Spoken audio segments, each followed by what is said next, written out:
What is up, guys? Raiden from the Decksmiths here, and I'm gonna do a small sort of episode series thing like that.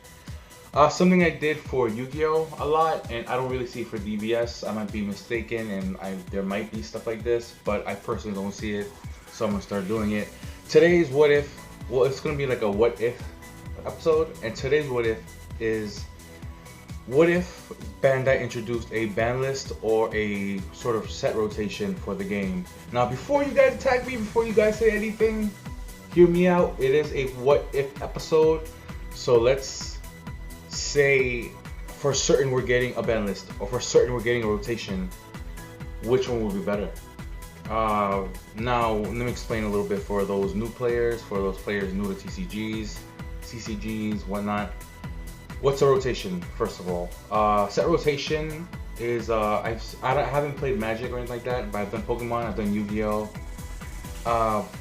Set rotation is basically maybe once a year. Pokemon does it once a year. Usually, I think it's every September. I could be wrong, but I stopped playing in November when I started Dragon Ball, so I think... Whoa, why is it like not focusing? Sorry about that. It should be September, but basically every September, for example, Pokemon, you have, let's say, set 1 to set like 7, right?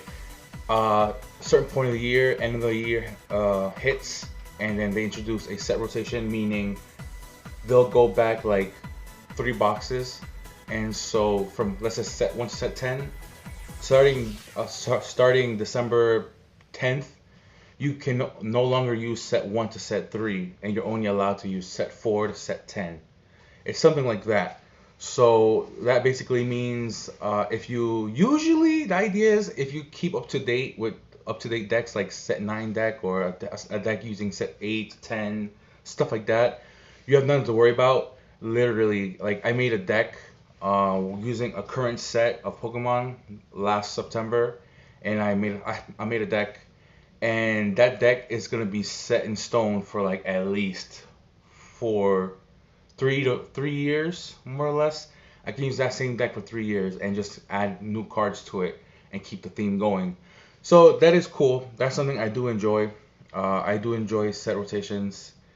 Dragon Ball, it might be a little complicated because you do have staples in set 1. Set 1 is known to be like a staple set, and so that might be an issue. You know, touching people's sensu beans, touching cards like that, it's gonna be a little issue. Touching Majin Boos to draw 1, it's gonna be a little but I'm pretty certain that once you get to like the set after set 5, because I know the next set should be, you have Ultimate Box coming out, which is supposed to be all new cards, and then you have the World Tournament, and then you should be seeing set 5, if I'm not mistaken.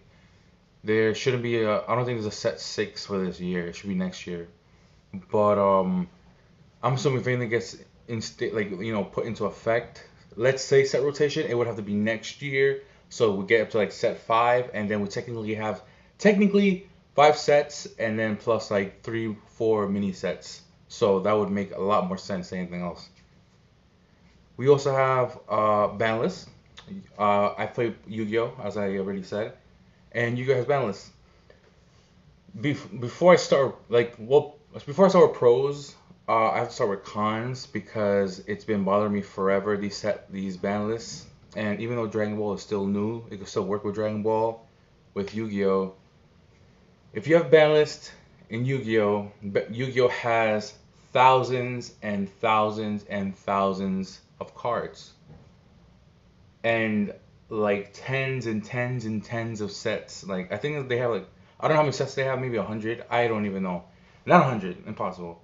But a lot of freaking sets. And the problem with that, with ban list, is they keep coming out with newer and newer cards, and then you impose bans and limits and stuff like that on certain cards. Bans, limits, meaning certain cards can be a 1, certain cards can be a 2 in your deck, sort of like the ultimate keyword skill, well, whatever the term is, but ultimate skill in for the secret rares in Dragon Ball. You can use like 1 per deck. In this case, it'll be like 2 per deck, 3 per deck, and whatnot like that. So Dragon Ball could benefit because they don't have that many sets. They would only have, like I said, maybe like 9 sets by the end of the year. That could work. Since being to like two, I'm talking about. I'm just talking about like hypothetically. Since being to two, legendary flute to one per deck, stuff like that. In Yu-Gi-Oh and Magic, well, I don't know what Magic uses. I think it's rotation. Actually, no, it uses ban list.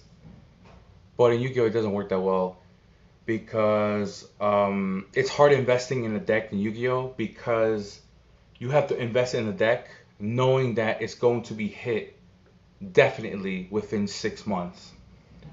I used to play Necros or Necros.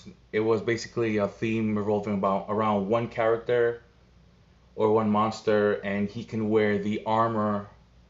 Like it'll be an armored suit of legendary dragons from sets way back then. I'm talking about um in the middle of Yu-Gi-Oh, the middle of the life of Yu-Gi-Oh, you had powerful dragons that some were limited, some were banned, and so this new character wears its armor, which was Necros. And I spent maybe $700 on that deck. I think at launch, I think, and within 6 months or something like that, one of the most expensive cards in the game. Oh yeah, in the game, and most expensive card in the deck, which was like $150, which is Necros of Brionek, which was basically a searcher for anything in the deck or any monster in the deck, was hit. I think it was semi-limited, so there was only two per deck. You could have any card in three per deck, but this was two per deck, and automatically prices drop and everything like that. So the problem with balance is that you have to automatically say, okay, I'm gonna invest in this deck because it's really really good, or invest in this theme because it's really really good. But you have to already have this mindset that your deck is gonna be hit. If that deck is really good, it's been proven really good, or you just practice with it online on Octagon or whatever, and you can see it's really good. You have to get that mentality that if you put your money into getting this deck, it's gonna be hit, or there's a chance it's gonna be hit.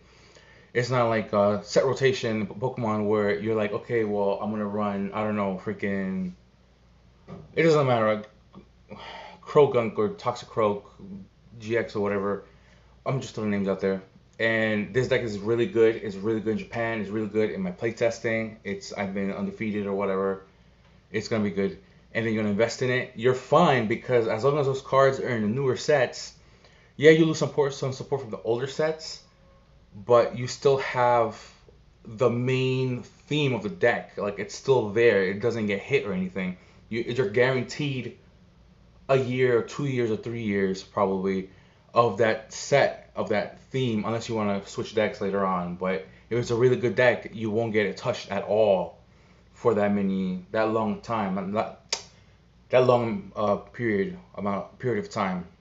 But balance, even though the balance are more of a direct and immediate balance to the game, it also hurts you in the end because then you can't play certain cards. If you have older cards from like 50,000 sets back, not only will you have all those cards lying around, it also just you'll have like an old card that's really good, and then like they'll just hit it automatically. They'll kill certain cards in anticipation of newer decks, and I'm talking about just like how Yu-Gi-Oh does it, how Konami does it. But if it's in like a balanced format with that many cards, that's what's gonna happen. They anticipate cards coming out. It's not like set rotation. We're like, okay, well, we gotta wait a year to like get rid of the last three sets, but we'll get there eventually to the problem card of whatever set it is, current. But in this case, it'll be like, oh, ban list. Okay, well, this card is gonna be super broken if this card comes out in 2 months. So we're gonna ban this and not say why we're banning it, but we're gonna ban it. And it's stupid. Like I hate the ideology behind that. So guys, we're at like a 9 minutes and a half. This was just like a first episode thing, intro thing. I really want to get back into doing deck profiles and videos and all that. My daughter was born not so long ago, so I've had no time to do anything. But this time my team should be happy because we're starting again. We're going to be making a Facebook group, more deck profiles, more help, discussions, nothing toxic. So yeah, this is Raiden from the Decksmiths. God, it's really hot in here. It's like 90 degrees. Take it easy, guys.